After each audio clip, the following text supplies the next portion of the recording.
Hello and welcome back to the Puncher's Chance podcast with myself, Sam Hill, and as always I'm joined by Harry Tovey and Ben Thomas. In today's episode we're going to be talking about last weekend's fights, including Teofimo Lopez Ortiz, Liam Dillon Bellotti, and of course Hamzah Sheeraz, Liam Williams. We're going to be talking about the new possible fight between Haney and Garcia. I'm going to be doing some top 10 rankings, and of course as always some audio clips and previewing next week's fights. But before we get into all of that, you know, it's been a busy weekend of sport. Busy weekend. How was your guys' weekends? Good. Yeah, really good. Went to a darts exhibition on Saturday, Mervyn King, but we'll ignore what happened earlier on in the day at 3:45. I knew that Sam might bring it up in the pod because, what was it? You put on the group chat I feel like Wales is going to win, and I was like, why, Ben? Why did you say that? Yeah, I went out for a meal, so I actually hadn't seen the result. You didn't see it? Well, I watched the first half, and then I hadn't seen the result, and I'd seen that you guys hadn't put anything on the chat, so I'd presumed I knew what the result was going to be in some form. But yeah, and then obviously, you know, a busy weekend of boxing as well. Starting on Thursday, we had Teofimo Lopez versus Jermaine Ortiz. Harry's yawning. It was terrible. Not a fan. I think it was an okay fight. I think Lopez didn't quite turn up as maybe I expected him to, and Ortiz was pretty good. And obviously the result, Lopez getting the victory, was quite controversial. I don't know. Did you watch the fight, Ben? Yeah, I didn't catch the whole fight live, but I caught the last few rounds. But Ortiz's corner seemed to be telling him that he was winning comfortably, but it was probably the wrong thing from him to be telling him, because even though he was landing with some shots and probably winning a couple of rounds, he probably wasn't doing enough in the fight to actually win the fight, really. It was more Lopez that was chasing him down. He didn't do a very good job of pinning him down. I don't think he struggled with that, but yeah, I personally would have given it to Lopez just because I thought he was more the front foot fighter and trying to pull the fight, actually fight instead of just running around the ring. Yeah, I didn't think it was necessarily quite as like, oh my god, he completely robbed as people thought he should have been. But Ortiz did outthrow Lopez and outland Lopez over the course of the fight. It wasn't by much, was it? No, it wasn't by much. But then to get a unanimous decision loss by a country mile, I mean, Lopez won practically every round, I think, by the judges' scorecards. 117, 111 and 115, 113 twice. Yeah, so, you know, I don't think it was that. It certainly should have been a close fight, I think. But like you say, you know, when there's an expectation that Lopez was going to go in there and be the better fighter, if you don't go out there and beat him, then the judges might see that as, you know, you not necessarily doing enough to earn it. It's a difficult one. And then on to a fight that was... Talking about, carry on with this fight, Sando Martin, you know, the Spanish guy, he came out on social media and stated that again, stop protecting this man. It has happened before though with Teofimo Lopez, hasn't it? Yeah, he's had a few Madison, before. was it in the theatre at MSG that he won a fight that he shouldn't have won? I think he just struggles against a certain type of fighter sometimes. If he tends to just want to stand in front of someone and fight, whereas when he comes up against someone that's going to sort of punch and move, that's where he's struggling. But yeah, it probably wasn't the most convincing of wins, but personally I thought he deserved the win, even if the scorecards, well, the one scorecard was quite wide. 117, yeah, 111. But I agreed with the 115, 113. I thought that was fair. Fair enough. Yeah, I can see that maybe it's close to that one. But you know, ultimately that's boxing for you. I think Twitter maybe had a bit more of a meltdown than maybe it should have, but it does keep coming up ever so often. You see it and you just think, how has this happened? And it's frustrating. And then obviously as I was saying, the Liam Dillon Reece Bellotti on the it was a Matchroom card, wasn't it, in the Indigo at the O2. So that was just an unbelievable fight for the British and the Commonwealth on Saturday night. I think it finished just after the Sheeraz Williams fight as well, so you could just flick over and get most of it. Bellotti obviously got the win via unanimous decision, probably deservedly got the win, but I mean, I think the story is ultimately what a fight it was and what a clash between the two fighters. Yeah, it was probably fight of the weekend. No, 100%. Like, to be fair, I don't think we spoke about it much last week, but probably didn't do it as much. We skipped past it because it said next gen, and we're thinking, it's not going to be that good, but my lord. Yeah, it was probably the best fight I watched all weekend, and Yeah, Bellotti deserved the win. He caught him with some very good body shots, left hooks to the head and body, and yeah, it was a close fight. It wouldn't be one you wouldn't mind watching again, I don't think. But yeah, he definitely deserved the win. You say a close fight. The judges had it 117, 111, 117, 112, 116, 112. I think it's it was Bellotti. Yeah, more just. It was entertaining. I think we can all agree on that. These small Liam Dillon, he was getting caught with some big shots, Yeah. but he wasn't necessarily backing off from the fight either. He was still coming forward. It was never a point, I don't think, in the fight where he looked completely out of it.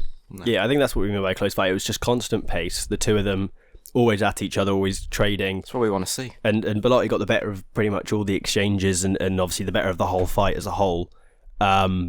But there were certainly patches of it where Dillon looked impressive, and it was a fight where, you know, one person was desperately trying to keep hold of a title and one person was desperately trying to get it, and it was just like there's just so much heart in that. And like you say, I think, you know, for Bellotti's first title defense, having Dillon as that fight would make complete sense just because of how good a fight it was. There's no reason why we Let's talk wouldn't about want to the see it atmosphere again. as well. These small hall shows are incredible because I noted down here, I don't see why Matchroom don't do this more often. They're putting fights in big arenas that aren't selling out. For example, Queensbury at the Copper Box. It was dead, weren't it, really, for the best part of the night. But yeah, the atmosphere was incredible Saturday night there, and it was like the Ulster Hall. Remember that? Yeah, the Ulster Hall, York Hall. We've had there's so many little arenas and little venues, and we're off to one on the weekend, and hopefully that will be similar. Should be where you've just got, you know, if it's a smaller venue, you get a much better atmosphere, and you know, the people who are there want to be there rather than just going for a day out sort of thing. And then, like you said, you mentioned the Queensbury card. I mean, it's another really good card. There were some top fights in there. Obviously, Anthony Yard fought Marko Nikolic, which is a fight I think we all expected him to win. It was just a fight to keep him busy. But it was an impressive performance from Yard. Did what he had to do. Third round TKO, and I think it sets us up pretty well for what looks like it's going to be a Buatsi fight, which I think is an exciting fight. really good fight For everyone to see. I suppose, you know, the talking point isn't really off this fight, but, you know, Yard versus Buatsi, who do you think takes that? Who do you think's the more likely to win? That's a tough one to call, I think, innit? But it seems, with them bringing Buatsi out after the Yards win on the weekend, that seems to be the route they're going down. Whereas a few weeks ago, I think we were talking about Yard and Callum Smith on the 5v5 card, but now it looks more likely that this is going to be the fight that's being made, and it'd be another great fight for British boxing. Talking about that 5v5 card, Craig Richards, another light heavyweight, he was up there in the division after losing to Buatsi, came back Saturday night. That could be Craig Richards and not Joshua Buatsi, Anthony Yard could be a good fight there. Yeah, there's a lot. The light heavyweight division certainly looks, you know, it's shaping up to be a really exciting division. I mean, you've got Vidal Riley, Isaac Chamberlain, which is a fight that's been bubbling away and looks like it might happen. You've obviously got Ben Whittaker making a lot of noise in the domestics. Noise and dancing. Yeah, exactly. And then you've obviously got, you know, Paterbiev and Bivol above that fighting in June. So, you know, we very well could be seeing in 6 months' time, you've got a really wide open division, and that's, you know, you can't count out Dan Aziz as well. No, you know, that was albeit Buatsi won, and almost sort of a similar ilk to that Dillon Bellotti fight, where it was like, at no point would you say, "Oh, Aziz deserved to win that," but also at no point did, you know, they're ever stopping and saying, "Oh, you know, he's out of this, Dan Aziz." So yeah, really exciting division. It's shaping up to be at the light heavyweight.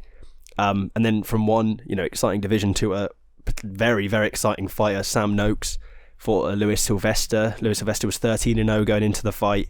Sam Noakes is now 13-0, but more impressively, they're 13 finishes, no fights gone the distance, 4th round TKO. How impressed were you with Sam Noakes? Really, really impressed. You know, I had to catch up on all these fights come Sunday morning, and to turn on the TV, or as you would say, turn on the Wetherspoons app, and to watch it, and just to see how good he was. The body shot, I think, was it? Yeah. They got him down.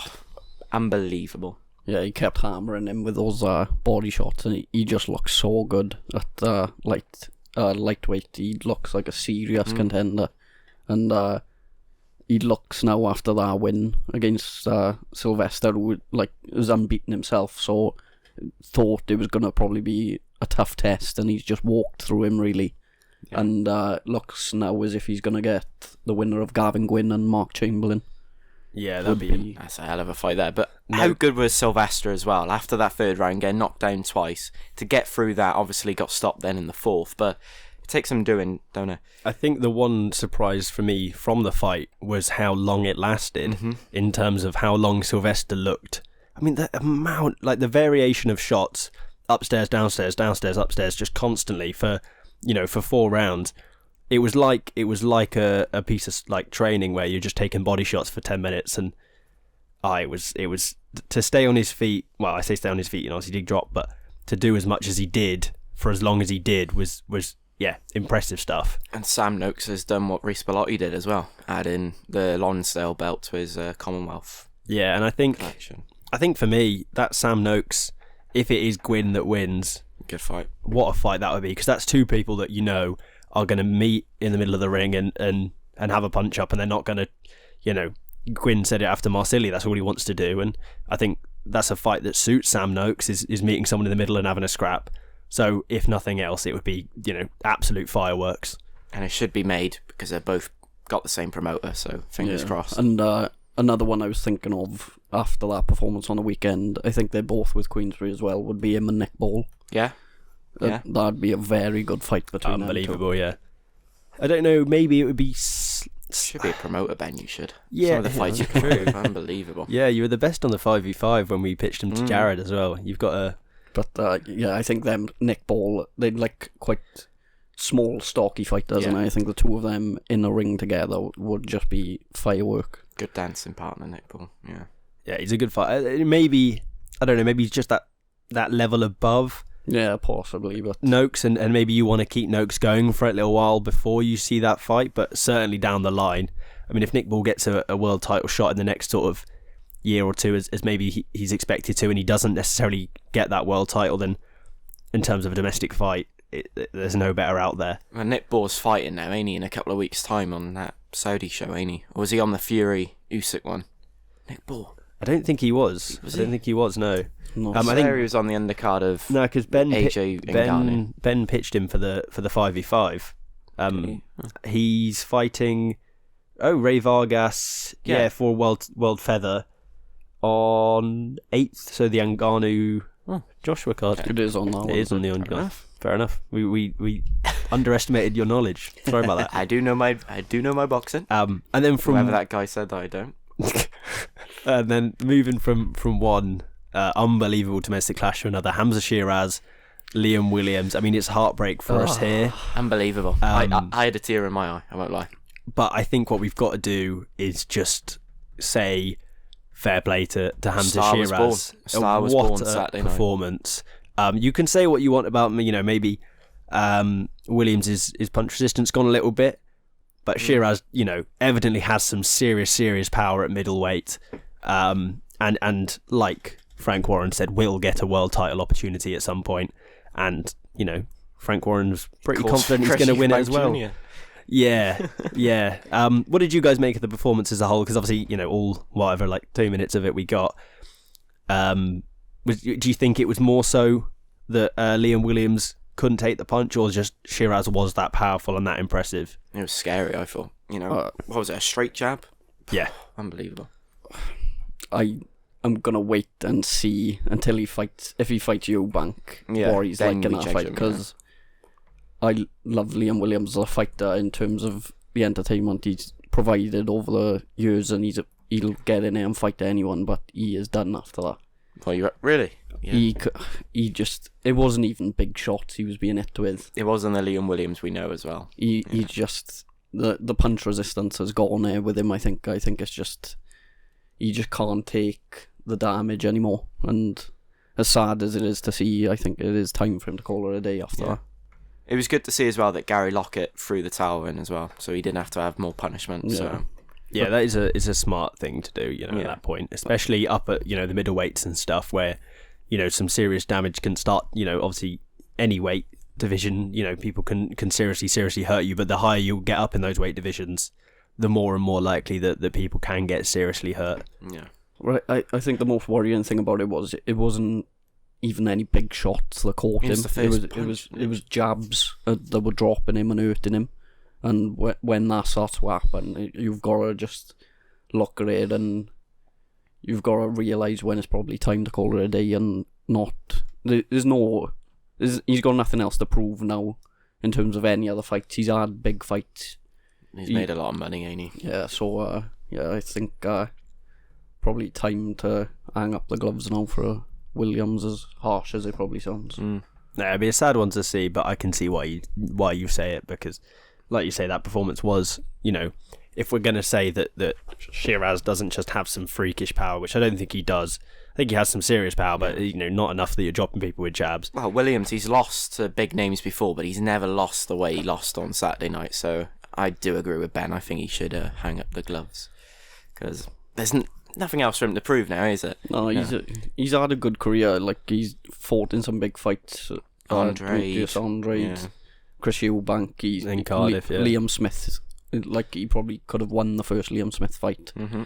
But the fights he's lost are against very good fighters. There's no shame in any of the fights he's lost. But yeah, I just don't think he's got anything else to prove in terms of sport anymore. And I think looking after your health is probably the most important thing now at this point. Yeah. Well, can't disagree. Moving on from that, we've got Hamzah Sheeraz, our first audio clip. Also, can we just point out as well, Friday night, about a certain Adam Smith returning back to the commentary on the what was it, the GBM show? I want to say it was on TalkSport Boxing. So how good is it to see the voice of boxing? I call him the voice of boxing, or for British boxing. How good was it to see him back after battling cancer? Yeah, it's a lovely thing to see, and obviously, you would like the name of the guy, mind, that he was commentating on in the main event. Shaq Thompson or Shaquille Thompson. What's his nickname? Dr. Steele. Oh. Do you want to know why? No, I don't know. Have a guess. If you know your cities in the UK, you should know what his nickname and the city link. Oh, Steele's... I've got no idea. Steel City. Yeah, I've got no idea. Sheffield, isn't it? Sheffield. Oh, of course, yeah. Yeah. You're from up there as well, mate. Well, God. I'm not from Sheffield. You drive past there every month, don't you? I do, past the big shopping centre. If it's not in South Wales, it's all the same to us. If it's that far away. Yeah, true. Yeah. It's a good hour north of Sheffield. But no, it's beautiful to see him back.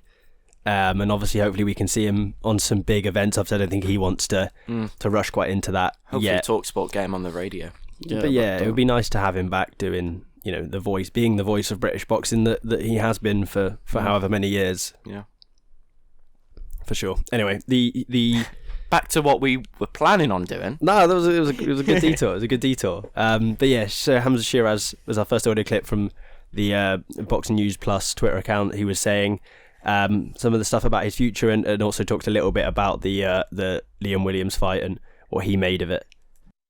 I expected the fight to last a lot longer, to be fair, and especially when I kind of parried a few of his shots.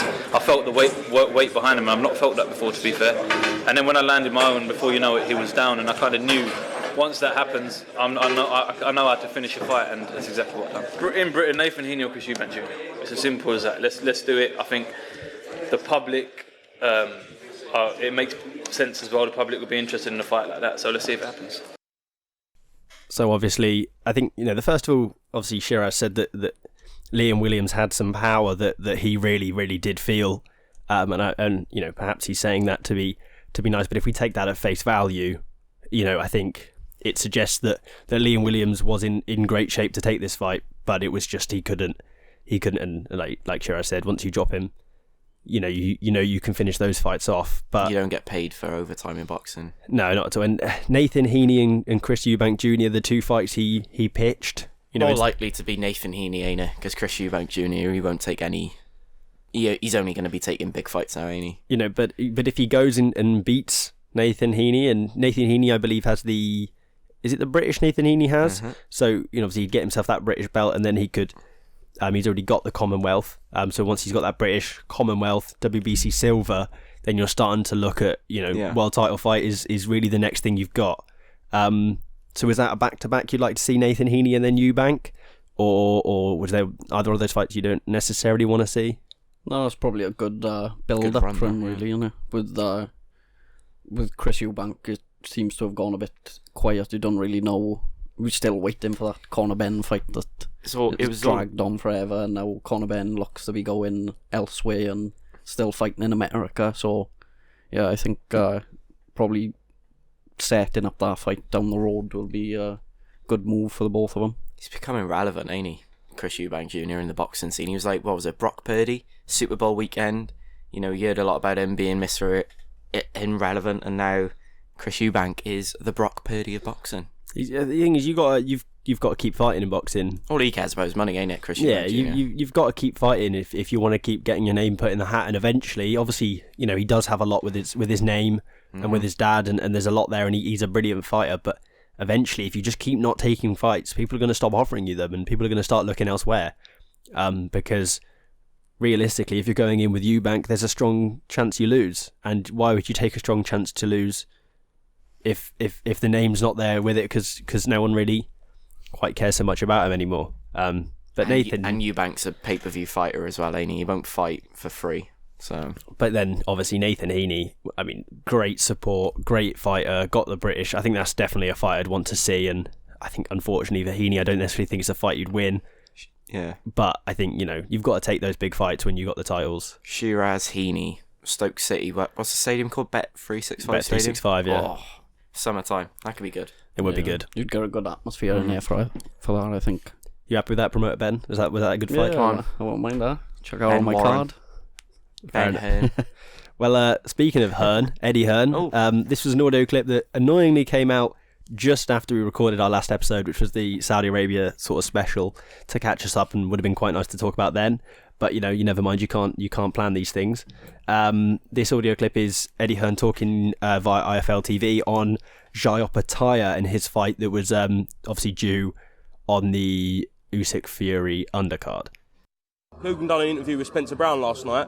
He said that Opetaia was injured and he was never going to fight on Feb 17th against Marius Bradis. Can you give us any update? Is there any truth in that? Yeah, no, he had a niggle for sure, and you know it was actually the same kind of time that the injury to Tyson Fury happened. I think maybe a day or so before. So it definitely helped Jai in his preparation, and he'll be ready to go May 18th. The Bradis fight is a very, very tough fight. So, obviously the big news in that being that Opetaia was carrying an injury just before Fury got cut, and possibly that fight would have had to been called off. So, are we saying it's a good thing that this fight's gone on so that we can still see Opetaia fight on that undercard? Or would you rather have just seen the Usyk Fury get it done if the cut hadn't been there?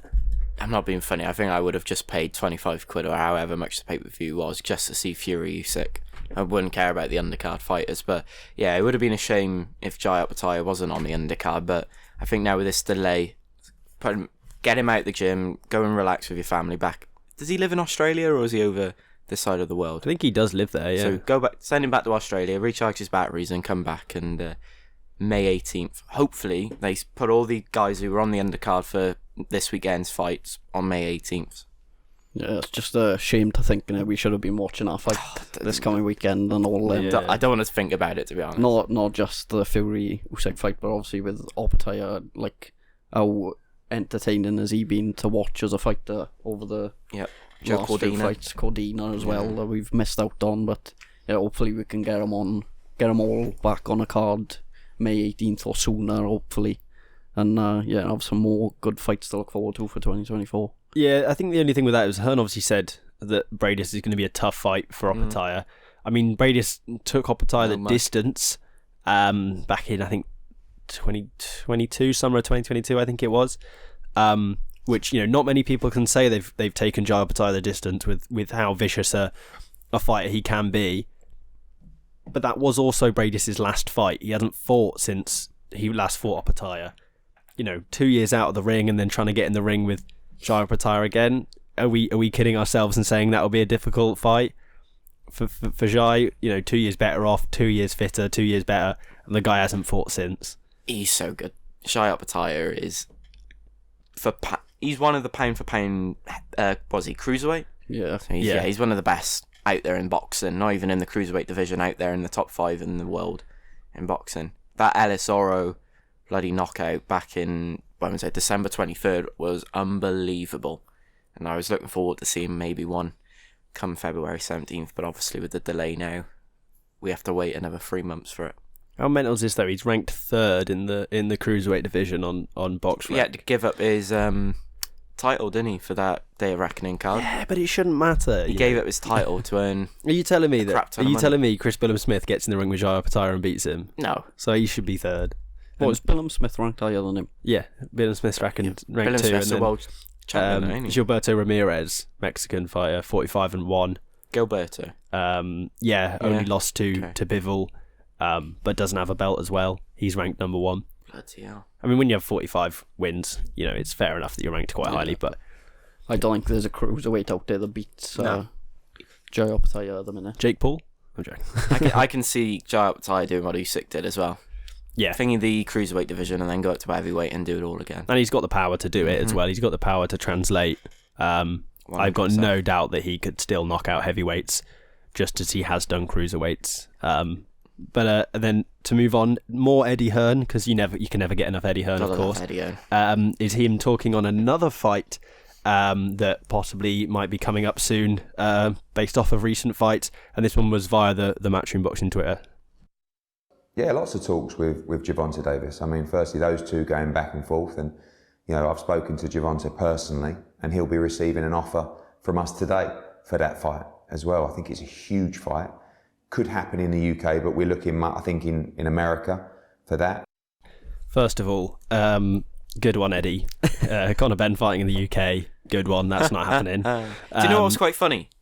Conor Benn was ringside on Saturday night of this Reece Bellotti fight, and the British Boxing Board of Control General Secretary Robert Smith was at ringside as well, and they both walked past each other. Yeah, apparently they were chatting, but apparently within the next month they're going to hear if he's eligible to fight in the UK again. Which I mean, I think, did Tank not say he was possibly looking at fighting in the UK? Yeah, I think you sent in the group chat, didn't you? Yeah, I seem to remember that, and then you did. Obviously, so possibly that could, but I just don't see Ben fighting in the UK. Just get the Nevada Boxing Control on it, stick it up, or the Poland Boxing Control. I've got a feeling that obviously they've said they've sent the offer over to him, but I've got a feeling they are probably waiting to see if they can get the fight in the UK.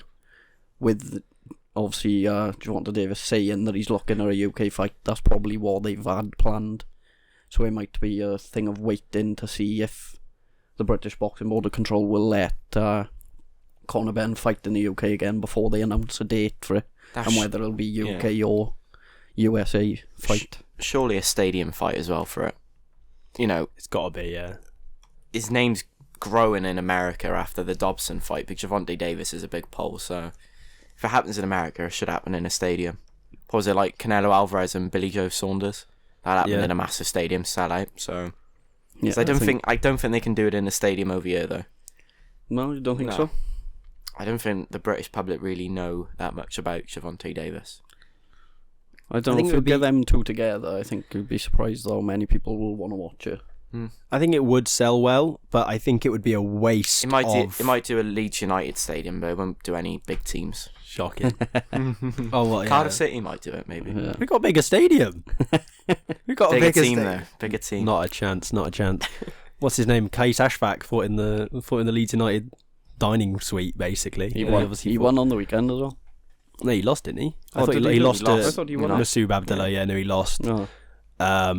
It wasn't a very good fight. I wasn't going to bring it up because obviously Leeds fan lost, and I didn't want to get that out there. I thought that when I said, "Oh, boys, which fight should I look back on the Queensbury Garden?" You gave me 3. Yeah, I just kept it quiet on that one. But yeah, it's an interesting fight, and we'll see if it happens, obviously. And if it did happen, I think it'll be an interesting one, certainly. And then moving on to someone who says they've got some interesting fights lined up. This is another audio clip that should have come out before our last episode, but it didn't. It was obviously Tyson Fury talking on his own social medias about what's to come for Tyson Fury. I keep hearing talk of people saying that I should retire or I'm gonna retire soon or whatever. I ain't retiring anywhere. I've got 2 fights with Usyk for the Undisputed twice. Then I'm going to fight AJ at least once, maybe twice, if there's a rematch, if he wants one, after the first battering I give him. And then I'm going to fight Ngannou again. And that's just a start. So there's 5 little fights for you to whet your appetite with. I ain't going nowhere. 35-year-old in the prime of my life. He forgot to add in about he's going back to the WWE as well. Oh, of course. So he's got a busy couple of years ahead of him, Tyson Fury. I mean, could anyone go? What would it be for him? It would be Deontay Wilder, and then Dillian White, White Chisora. No, retired Chisora. Yeah, retired Ngannou, and then Usyk, Joshua, Ngannou again. That would be some hell of a run. That takes us up to like 2026, don't it? Yeah, I mean, you're talking a knocking on the door of 40 Tyson Fury. He's got a cut on every eyebrow, forehead, chin. By the time mental, it's not happening. I'd like to certainly see him fight. I mean, he's saying there's going to be 2 fights with Usyk as well. We haven't even got the first one yet, and it's been a year and a half or whatever. All he's seen is the paycheck, though, ain't he? He's thinking 5 fights, $500 million there, even more probably. I think it's very much dependent on how this first fight with Usyk goes, if we ever get it. If it goes the way you boys are saying, Tyson Fury ain't fighting 5 fights in the future. He only got 1 fight left, probably. Yeah, true. Well, I'm hoping we'll see him, obviously the fight with Usyk, and we need to see him and AJ before they both retire. Yeah. That is, for British boxing, it needs that fight. It would be a shame if it happens too late. I mean, I'd probably prefer AJ, so if it happens later, then AJ's probably more and more likely to win as time goes on. You just don't like the Fury name, do you? I don't dislike Fury, and I wanted Fury to beat Wilder, and I was really... that was a Brit against an American. Yeah, and I was excited at that time, but I just think... I don't know, I think the main problem is he's fighting fighters that I quite like in the form of Usyk and Joshua and, stuff like that, so I'm always gonna... I've got no, innate problem with Tyson Fury. I prefer Tyson Fury to any of the other Furies. John, Tommy. Oh, John Fury, he came out in the week, didn't he, demanding... Talking about him last week when we were covering the Saudi show, I said he was a bit quiet, but now we could... you shouldn't have said anything, Ben. End up on the undercard on May 18th, by the looks of it, with... who was it? Don't know his name, but Joe Egan, Mike Tyson was former sparring partners calling him out. And then he was having a go at Carl Froch or something. It was just mental. Him and Carl Froch at Wembley in front of 80,000. What a fight that'd be. The funny thing is, though, that does sell as well, don't it? I'd be there. Do you think it really sells 80,000 tickets? 100%. No, John Fury doesn't sell 80,000. No way. No way. I wish. It would be funny, though, wouldn't it? 80,000 people come and see it. How old's John Fury? Is he in his late 50s? Yeah. If they put him and Joe Egan on some undercard fight together, it would be quite funny to watch. Yeah, it would be entertaining. And the one good thing is, so Turki Al-Sheikh doesn't want celebrity fighting and he wants proper fighters. And they both... I'm a fighting man. He does say that, but... Former heavyweights. Yeah, but I don't know. He's the most... talkative fighting man that doesn't do any fighting. What's the saying? He talks the talk but never walks the walk. John Fury. He's 59. 59 and... Fight camp would kill him off. There's no way. Right, clip that up. Sam thinks... You're more than welcome to. We'll have John Fury on the phone now. I'll have John Fury. Oh God. Absolutely not. He would batter us. Now. Yeah, he'd absolutely batter me. That'll be the end of the podcast as well, because if you're gone, me and Ben ain't got a clue what we're doing. And then, talking of big arena fights, there's another big arena fight that maybe, or stadium fight that maybe won't be happening. This was our next audio clip. Is Ben Davison talking about Lee Wood's future via the Boxing News Plus Twitter and some of the things that maybe they see happening in the future or not happening. May 18th at the City Ground, unfortunately, isn't happening. There's talks of the club wanting to do it next year, but that's a long way away. The rivalry is alive and kicking now against a suitable guy in Josh Warrington. So we'll sit down, discuss our options, and we'll see what lies ahead. With the City Ground not being possible now, do you think there's a better chance that we don't see a rematch between the pair of them now and other avenues are explored? I really don't know. I mean, we need to sit down and have a conversation with Lee, with the team, see what he wants to get out. Is there a world title opportunity there for him? So obviously, it seems like the fight that we've all been or the event we've all been sort of waiting for, which is Lee Wood in the Nottingham Forest Stadium, isn't happening. but they very much still seem keen for that Josh Warrington fight. Is that a fight you still want to see? Do you think it's a fight that would still happen in another arena? You know, is Lee Wood going to take being the sort of, travelling fighter again, or are they going to have to do it somewhere else? Do you see a fight still happening, or maybe Lee Wood will move on and try and, do bigger and better things? I don't know, it's a difficult one now, because it looked certain that fight was probably going to be put on for the summer, but... It was May 18th, wasn't it? Fury 6 Yeah, now happening, that's so they probably can compete with it. They wanted to make it. I think Lee Wood's made no thing of... He's probably only looking at maybe 1 or 2 more fights. Mm-hmm. And he did say he wants to finish with that fight at the City Ground, so maybe we could get him and Warrington in a rematch this summer, and then go for the City Ground fight next year to finish off his career, possibly. Yeah. Maybe someone like Nick Ball at the City Ground, finish it off. Obviously, he's got the WBA World Feather course, yeah, Cordina as well. You could put up the titles there if he's able to defend them. I'd like to go and see him and Cordina at the City Ground. That would be a fight. Do you reckon they separate the fans as well? To try and unify some belts, possibly, if he can get through a Warrington rematch. Well, yeah, because realistically what will happen there then is that either Cordina's able to pick up more belts, or Lee Wood retires and vacates those belts, and then you can set up a proper fight between 2 fighters that are deserving of those, and see who wins that. So it would be an interesting way to set it all up, I think. Yeah, it's just a shame that we're probably not going to get it this year, with having to wait, what would it be, another 18 months now for it. It's a long wait in terms of boxing, when he was probably looking at that as his last fight this year, possibly. Yeah, it's a tough one. And then, speaking of another tough fight, another fight that's now been scheduled to have been made, Devin Haney versus Ryan Garcia, April the 20th in Las Vegas. Did you just say tough fight? Well, it's a big fight. It's a big fight, not a tough fight. Let's all agree on that. It's a good fight, but it's not a tough fight to watch. It will be, and I think the thing with this one is there's more and more to it than you'd maybe expect, because they've fought so often in the amateurs. 2-2. Is it 2-2? Is it? So. So they've both beaten each other in the amateurs. There will be that element of doubt, or certainly that element of confidence from either fighter, saying that I think I can go on and beat this guy. No, I can beat this guy, because they've done it before. For the first time I think ever on this podcast, I'll put my hands up and say fair play to Ryan Garcia. He's taking fights, and he's taking big fights. Whether or not he wins those fights is maybe a different thing, but you certainly can't doubt the fact that he's willing to get in the ring with big names. He's got in the ring with Tank, got in the ring with Devin Haney. Those two aren't willing to get in the ring with each other, it seems. Got battered by Tank. I think he'll give a better performance here than he will against. But he's got the experience now, ain't he? I think, obviously, like you said, they've fought each other in amateurs. He'll be a lot more prepared and knowing what's coming with this fight. And obviously we wanted Haney and Tank, but getting the promoter head on, you could probably look Hello at... again. If you get Tank and Conor Benn as one fight, these two as another fight, you could have the winners and losers and face each other afterwards, which sets up even bigger fights for the division again.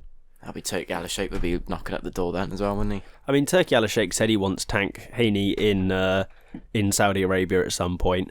Yeah. It's the first time though that His Excellency said anything with any element of doubt, rather than being like, this will happen. He said, I'm going to try and make it happen this year. He's going to buy in 2 Lambos or Ferraris, won't he? Well, that's what... I know, he described him as a Ferrari. No, so Tank said, I want 2 Ferraris delivered at my door, and His Excellency went, nah.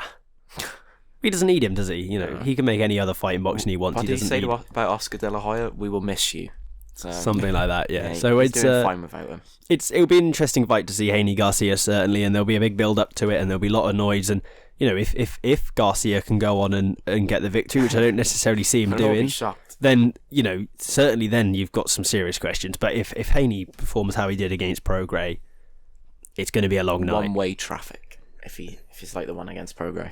And then, I mean, there's not much in British boxing coming up soon now that Usyk Fury's been cancelled. We've got pretty much all American cards this weekend, but before that... Talking about American cards, how about we get you to blind rank some American fighters, Sam. If I must. If I must. How are we going to do this? Have we got a list going? Can someone get up on their phones the I'll do list? the list if you want. So, Ben, have we Who's agreed gonna- on the order as well of doing this, or shall I switch them around? No, I'll go with what you go. All right, go with the gut, but I'm going to start differently. Yeah. Right, who's got the list? We don't want to be too quiet. Are we ready? Are you ready? I'm good to go. You good to go? All right, number 1, Terence Crawford. Are we going? Is it pound for pound like all time? Let me just like. No, so top 10 American fighters, like what we did last time. Okay, yeah, sorry. Number 1. Okay, straight up number 1. Okay, Devin Haney. 4. Ryan Garcia. 8. Ooh, okay. David Benavidez. 5. Okay. Jamel Charlo. 9. Regis Prograis.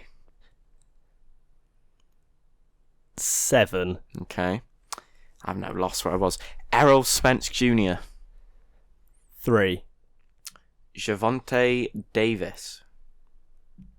Oh, I don't want to go 2. So what have I got? I've got 6.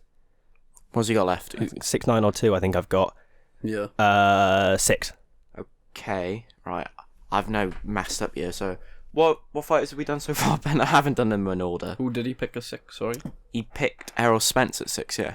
No, Javonte Davis at 6. Javonte Davis at 6. So what's the order so far? So you got Crawford at 1. Yeah. Spencer 3. Haney at 4. Benavidez at 5. Davis at 6. Ryan Garcia at 8. And Charlo at 9. Oh, okay. Right. Demetrius Andrade. 10. Okay. Ooh. And is this the last one? So Demetrius Andrade. Yeah, this is the last one. This is the last one. So what number are we? Number 2. We did it! Number 2, Jake Paul. Yeah, Jake Paul, number 2. Wow. The comments are coming. They're gonna come. Nah, do you know what? You never knew about this as well. So no, until Jake Paul. I'll back that. I'm happy with it. So I'll Ben, give us a readout, or have you got the phone so I can do? I'll do it. So you do can the 15-minute clip now, so you can get the hate this week. That was not really me. genius. I nearly got Ben to get all the hate there by reading it out. Right. So my top 10 American boxers, pound for pound. 10, Demetrius Andrade. 9, Jamal Charlo. 8, Ryan Garcia. 7, Regis Prograis. 6, Javonte Tank Davis. 5, Benavidez. 4, Devin Haney. 3, Errol Spence Jr. 2, The Nightmare. No, not The Nightmare. The Problem Child. You mixed Jake it up. Paul. And number 1, Terence Crawford. I'll edit that out. Don't worry about that. Nightmare's KSI, isn't he? I love a nickname. The Problem Child. Fair play for a blind rank, man. That's quite good. That's not bad. It's not bad. I should have put Errol Spence 2 realistically, and then bump Who are him you on up thinking one. for the last one? I don't really know. I didn't think. I thought you might go for someone who's retired or something like that, or just maybe there's someone Ben I'd wanted forgotten. to be horrible. I showed you my list earlier on about the fighters I wanted to give you. I thought went quite nice. I'd have been happy with the light. It would have been heavyweights. quite funny though if we had Andre August as the last one. It would have been funny. Yeah. He would actually be my number 2. I'd have been disappointed that I didn't have 1 free on that. Never mind. Happy days. That worked out. So we go for from one American top events to another. We've got obviously this weekend a lot of American fights, sort of scattered all over the place a little bit.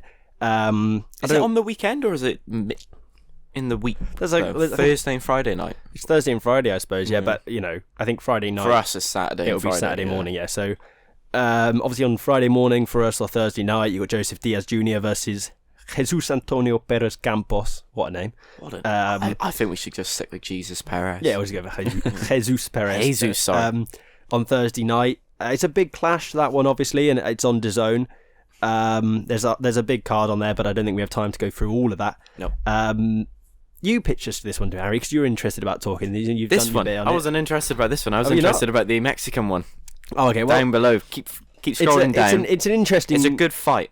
Yeah. Golden Boy Promotions again. They put up another good fight the other week. Yeah. Joseph Diaz, was he now 33, 4-1, so he's trying to rebuild his career, and he's coming up against, as we went, Jesus. I went Jesus. Yeah. Jesus Ricky. That's his nickname. Perez. And he's 24-5 with 18 KOs. And he's from Tijuana.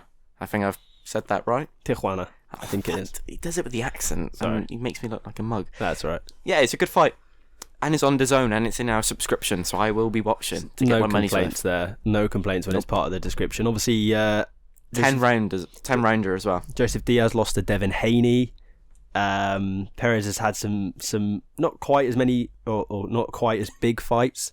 They both lost 3 of their last 4, mind. Wow. In terms of their fights. And Diaz has lost to Haney, and he had a draw with Rakimov as well, who's obviously fought Cordina. That's a good result against Rakimov, really. So he's fought some decent fighters, but both of them have probably hit a stumbling block in terms of performances in their career, so it'll be a big fight for both to kick-start it again. Probably whoever wins because like we were on about lightweights, just in the UK there's plenty of good fights out there, so if you can build up, and you obviously need to bounce back after 3 out of 4 losses in fights for the both of them, so yeah, it's a big fight for the two of them, I think. Yeah, I think it's certainly, it will be an interesting clash, and like you say, when it's included on the subscription, it would be rude not to. You have to watch it. And then we'll try this one again. That Mexican card, Harry. Oh. You're so excited. I'm really excited for this because when the last fight was in Monaco, unbelievable performance by Adrian Curiel. He surprised the world by winning the IBF World Light Flyweight title.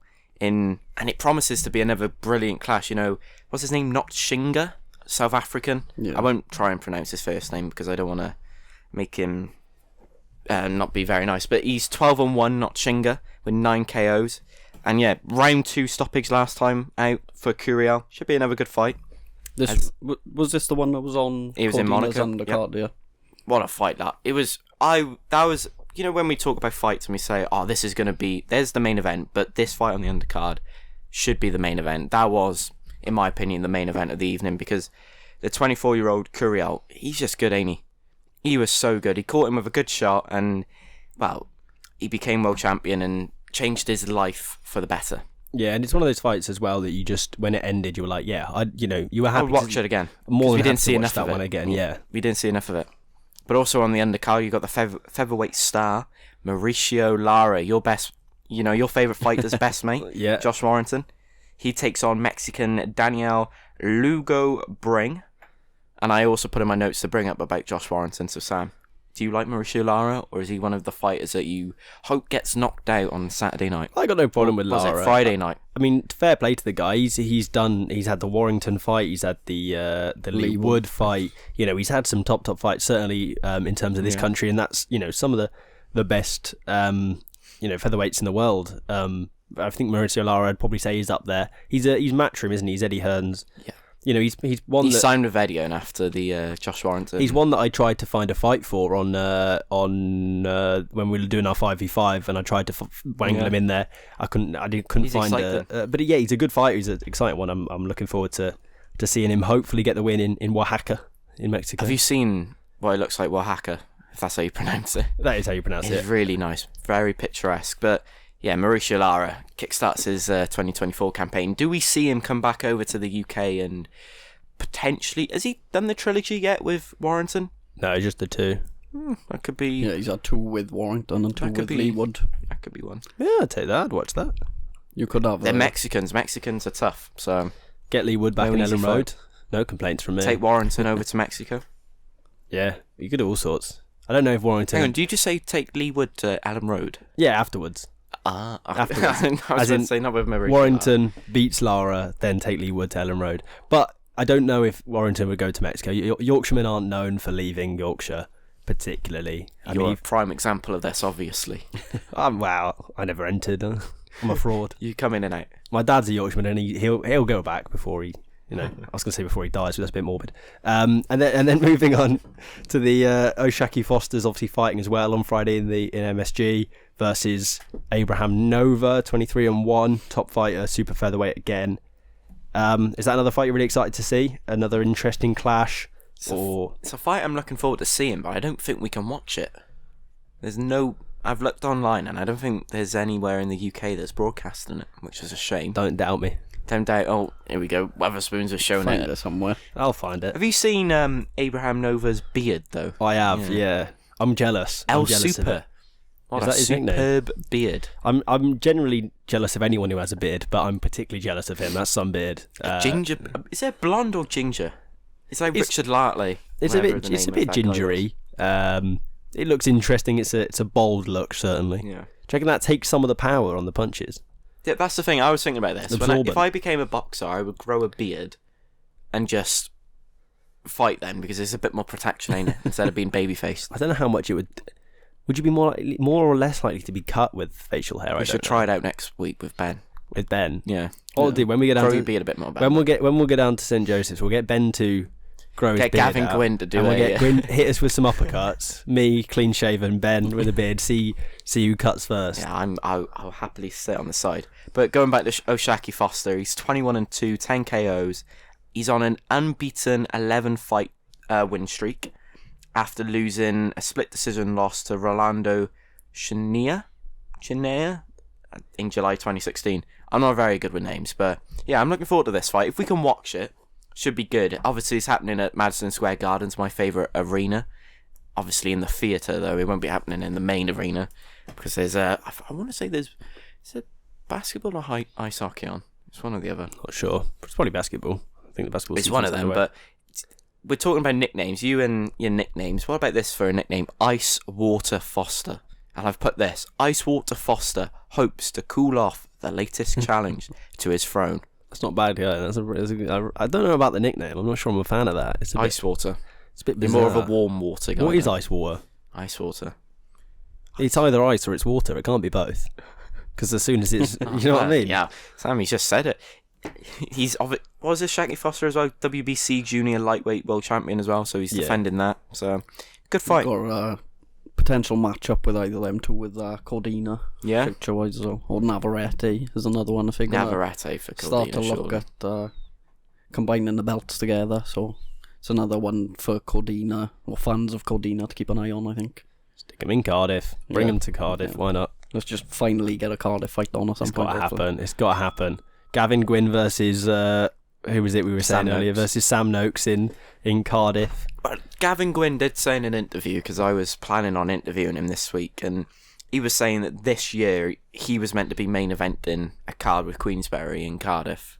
Yeah, he said we're gonna have some good nights in Cardiff when he beat Marsili. Yeah, and I'll hold him to that. Cardiff looks different in Saudi Arabia, apparently. You know, it does. Yeah, the motor point's moving to Saudi Arabia, to Riyadh. If you're getting offered the Saudi money, though, he's not going to say no to that, though. He's got a young family. I think he'll still have fights in Cardiff, no doubt. I think he'll have that one with Mark Chamberlain, and I think if he gets through that, then it's time to set up. You get Cordina and him on the same card, I think. And I want to see him at Penny Darren Park, is it? Yeah, that'd be for Town Football Club. That'd be the dream one. But got Lauren Price. Bring her to Cardiff. Yeah. Everyone should just come to Cardiff. Everyone should, yeah. Fury Usyk, put it in the Principality, for God's sake. Put it in the Motor Point. Put it in the Vale Arena. Put it in the USW Sports Campus. Oh yeah, absolutely. In the Zen room. In the Zen room upstairs. Anyway, before we ramble on to an hour and a half about all the people you could stick in Cardiff. There's All Americans fighting this weekend, so I don't think anyone's gonna be fighting in Cardiff. Anytime interested soon. We'll obviously be back next week for another episode. We'll talk about some of these fights that's just happened, preview the upcoming fights, and we're starting to get towards AJ and Ngannou neck of the woods, where we're going to start talking about that, maybe some more. We'll see how it goes. But anything else for the episode from you guys? No. Are you guys off Saturday to Swansea? We are, yeah. Swansea, Brangwyn Hall, I think it's called. Watching Small Hall fight, some Welsh fighters there. Victoria Perkins is a St. Joseph's fighter down in Newport. She used to be a world title holder at kickboxing, so an interesting one to watch there. We'll see all of that, and like I said, there'll be some live coverage on the Twitter, maybe some stuff coming up on YouTube as well. We'll just see what we can do down there, and plenty more of that kind of thing to come. As always, Twitter, all the live updates, some fight reports, fight previews, all of that fun stuff. We can find us either on Spotify or YouTube, and other than that, we will catch you all next week.